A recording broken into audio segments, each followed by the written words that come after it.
High বন্ধুরা, দেখুন আজ আমি লালিপাপ বানিয়েছি। কত সুন্দর দেখাচ্ছে।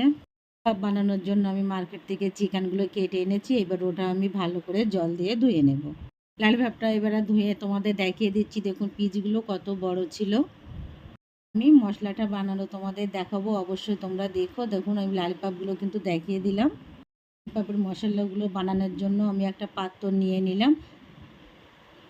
আর মশলার ভিতরে আমি নিয়ে নিচ্ছি কর্নফ্লাওয়ার। তোমরা চাইলে তোমাদের হিসাবে নেবে। এবার আমি নিয়ে নিলাম পরিমাণ মতো লবণ। তারপরে নিয়ে নেবো আমি 2 থেকে 3 চামচ লঙ্কার গুঁড়ো। যে যেরকম ঝাল খেতে পছন্দ করো সেরকম নেবে। এবার এর ভিতরে আমি দিয়ে দিচ্ছি চিকেন মশলা। এটা এভারেস্টে চিকেন মশলা ছিল, তোমরা যে কোনো মশলা নিতে পারো। তারপরে আমি এর ভিতরে দিয়ে দেব আদা আর রসুন আর কাঁচা লঙ্কার একসঙ্গে আমি পেস্ট করেছিলাম, সেগুলো দিয়ে দেবো। এরপরে আমি দিয়ে দেবো একটা ডিম। তোমরা চাইলে সাদা অংশও দিতে পারো। আমি এখানে সাদা আর হলুদ যে অংশটা ছিল পুরোটা আমি দিয়ে দিয়েছি। দিয়ে এবার আমি একটু হাত দিয়ে ভালো করে মেখে নেব।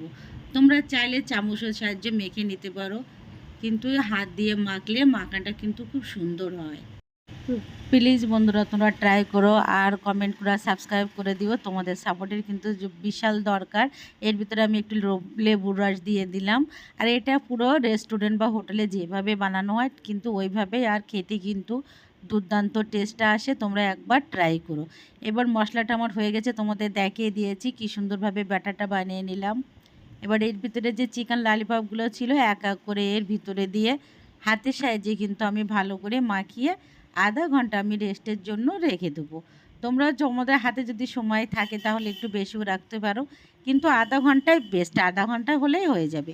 দেখুন আমার মাখানো কিন্তু হয়ে গেছে, কত সুন্দর দেখাচ্ছে, কালারটাও খুব ভালো এসেছে। এবার অন্য সাইডে আমি গ্যাসের সাইডে যেয়ে একটু সাদা তেল কড়াইয়ে গরম করতে দেবো। তেলটা গরম হবার জন্য কিন্তু অপেক্ষা করতে হবে। তেলটা মিডিয়াম গরম হয়ে গেলে এক এক করে ললিপপগুলো ছেড়ে দেবে। আমার এতে কিন্তু বেশি যায় না, আমার একে 6টা থেকে 7টা যাবে। আমার কড়াটা কিন্তু একটু ছোট ছিল, তোমরা চাইলে একটা বড় কড়াইও নিতে পারো। দেখুন আমার ললিপপগুলো দিয়েছি যে এখানে 6টা থেকে 7টা।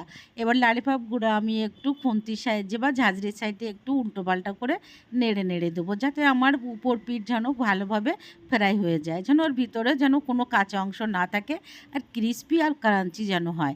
এবার এটা আমি পিঠ ওপিঠ করে একটু ভেজে নাড়িয়ে নাড়িয়ে নিলাম। আমার পুরোটা কিন্তু ভাজা হয়ে গেছে। এবার আমি এক এক করে তোমাদের তুলে দেখাচ্ছি কত সুন্দর হয়েছে। আর খেতেও কিন্তু খুব দুর্দান্ত হয়েছিল। তোমরা ট্রাই করে সাবস্ক্রাইব করে দিও। Thank you so much.